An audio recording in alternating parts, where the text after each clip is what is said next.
Hi, so this week's column is about waterproof mascaras. I'm not going to show you a tutorial on mascaras because I've already done one, and if you look through the archives you can see exactly how I put on mascara if that's something you want to know about top and bottom lashes. So just type in mascara into the search engine and you'll get that video from before, so I won't repeat myself. The column itself is on waterproof mascaras. Just to briefly recap, waterproof mascaras are very different from normal mascaras. They tend to have an oil base so that they don't come off when it rains or when you're swimming or so on. The downside of them is they're really, really hard to get off, and you need to use a creamy cleanser or an oil-based eye makeup remover instead of maybe your normal hot cloth cleansing where you use hot water and a cleanser. So you may just need to work a bit harder to get them off, but the ones I've chosen, I have specifically chosen in that they weren't hell to remove, so you should be all right with those. But for the video, it just seemed silly to go over the same stuff as in the column because there really wasn't much more to say. So I just wanted to use this opportunity to show you some non-waterproof mascaras that have come out since I did the last mascara video that I really, really like, and I just wanted to highlight them to you because I haven't had the opportunity to before. So all of these are non-waterproof mascaras, but I did just want to mention them to you.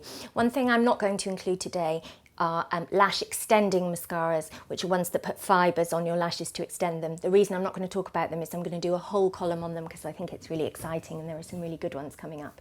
So I'm going to do that in probably about 6-8 weeks time. So we'll come back to those. These are just normal mascaras, but they all have a little something about them that I felt was interesting.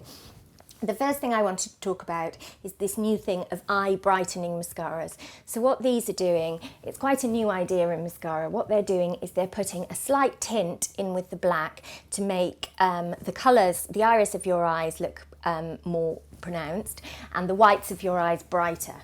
So what they do is it's a fully black mascara, except then there's a little addition of colour. So for example, Max Factor have brought out a whole new range for different coloured eyes. So they have brown eyes, blue eyes and green eyes. And it's going to be very hard for you to pick this up on camera, but this is one for green eyes, and it's a black mascara, but it's got a little bit of sort of violet, shimmering violet going through it, which really picks up the green in your eyes.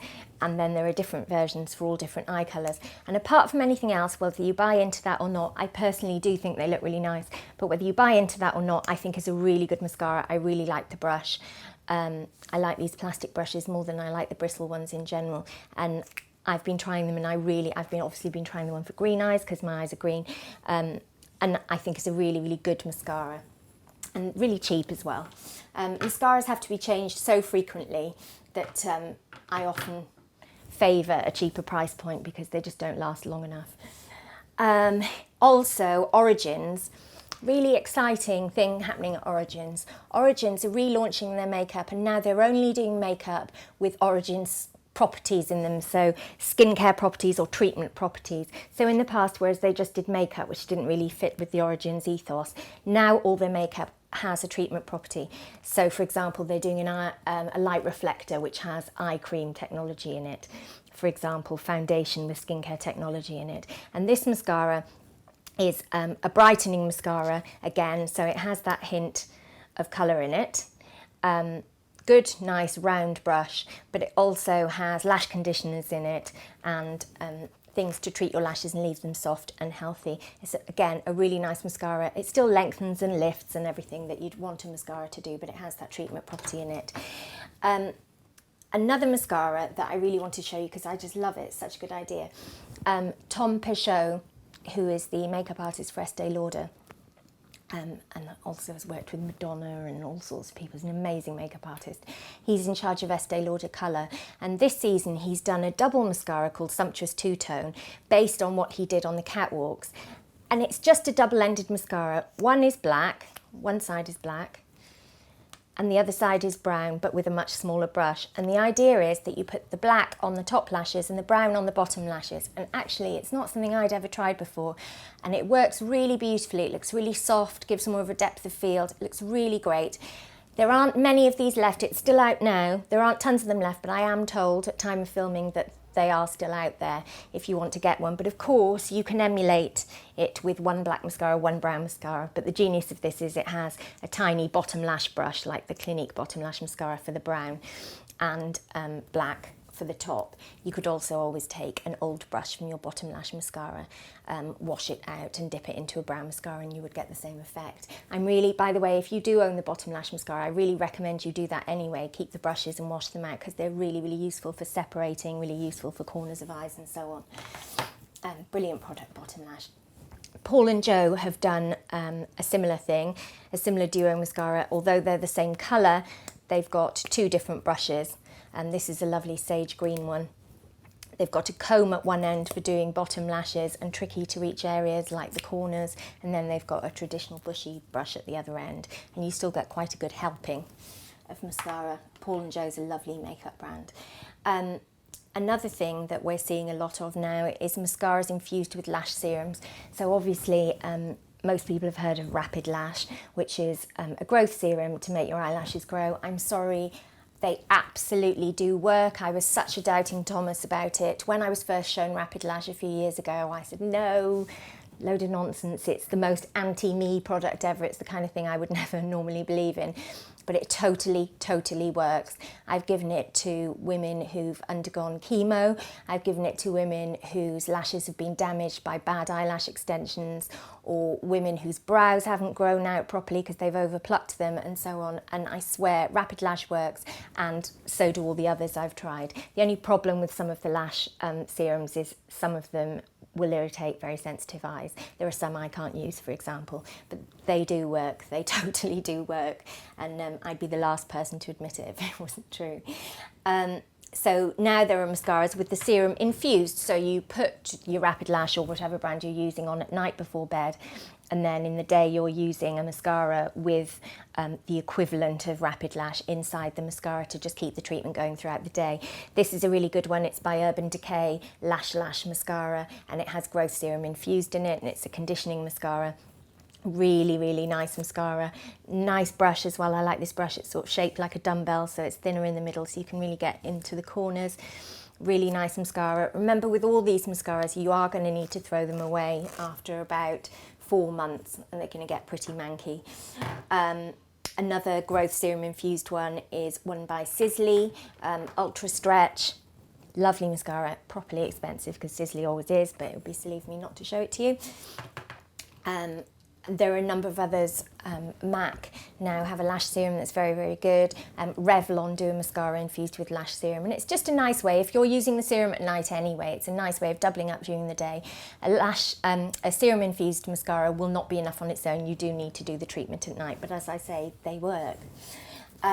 Long-lasting mascaras that aren't waterproof but are really good at lasting throughout the day. I use Estee Lauder Double Wear, which I've mentioned a million times, but now there's also Bobbi Brown Intensifying Long Wear Mascara. Really, really, really lasts. I love Bobbi Brown, it's one of my favourite brands, but I've always felt in the past that Bobbi's been slightly lacking in the mascara category. I've never really been in love with any of their mascaras, but this one's really, really, really good. The worm has turned. MAC have this mascara, which isn't brand new, but I've always wanted to talk about it because I do think it's great. It's Haute Naughty Lash. It's quite a kind of cool packaging. And it has two brushes. It has one for volumizing and then one for intricate work like the corners of the eyes and lengthening. And it's all going into the same tube, so you're not wasting any product, you're not using more of one end than the other. It's all going into the same tube. It's just a double brush, which I think is quite clever. The other mascara I wanted to talk to you about doesn't fit into any of these categories, but it's so great. I really, really like it. It's Film Noir by Hourglass. I really like this new brand, Hourglass. It's not cheap, it's a premium product, and it's sold in Space NK and Liberty. It's absolutely gorgeous, and this mascara, Film Noir, will I get into this one? I don't know. It's like Fort Knox, I don't know if I can get into it, but it's, this is something I could possibly have done before we started filming. It gives, oh, here we are. it gives a really, really dramatic kind of false eyelash effect. So like the Yves Saint Laurent Faux Cils, which I like a lot, which gives a really, really dramatic effect for kind of nights out. The Hourglass one does the same, and it's just really, really cool packaging. It's called Film Noir, great present. I'd be really happy to receive that. Really nice kind of ergonomic design. I like that the brush is narrow like that. You get a much better grip than a round one. And what it is, it doesn't have a mascara brush, it has a paint brush, and you paint it onto the lashes, and it's so fine, it really, really doesn't clog up. I mean, you can always go through the comb afterwards, but it really, really doesn't clog up. You just paint it directly onto the lashes. It's brilliant for brides and so on. I really, really like it on brides because it gives a really, really dramatic effect, but with no clogging. It's great mascara. And then also, you just can't go wrong, I think, with Yves Saint Laurent False Lash Effect. It's a brilliant mascara. Again, so dramatic, maybe not your jeans and t-shirt mascara, but for a night out, it sort of gives that effect of wearing falsies. You can also, of course, put mascara over false lashes. You can't put mascara on over lash extensions, or you shouldn't, because you will shorten their life, because you'll have to take it off, so you'll have to tug at your extensions. But if you're wearing strip lashes, as I showed you in the false lash video, you want to put those on first and then put your mascara on. Or if you put your mascara on first, you need to let it dry fully before you try and put your strip lashes on. I personally like to do it at the end, and I always like to wipe the mascara once so it's not too clogged up, so it doesn't make all the falsies stick together. Lancome has Hypnostar, which again, another really, really dramatic, it's a great sort of triangular brush, really dramatic effect, lovely, lovely shades. Lancome are famous for their mascaras, and with good reason. All their mascaras are really, really good. So I wanted to talk to you about those just because in general I find mascara quite boring, I have to say, and quite unsatisfying. Considering we all really, really want and think we need it, they're generally not very exciting, and they're often not very good. So I really wanted to pinpoint those because they've come out, most of them quite recently, and I think they're all brilliant. So bit off topic because the column's about waterproof mascaras, but I think I said it all in the column. Anyway, I'll see you next week. Thanks. Bye.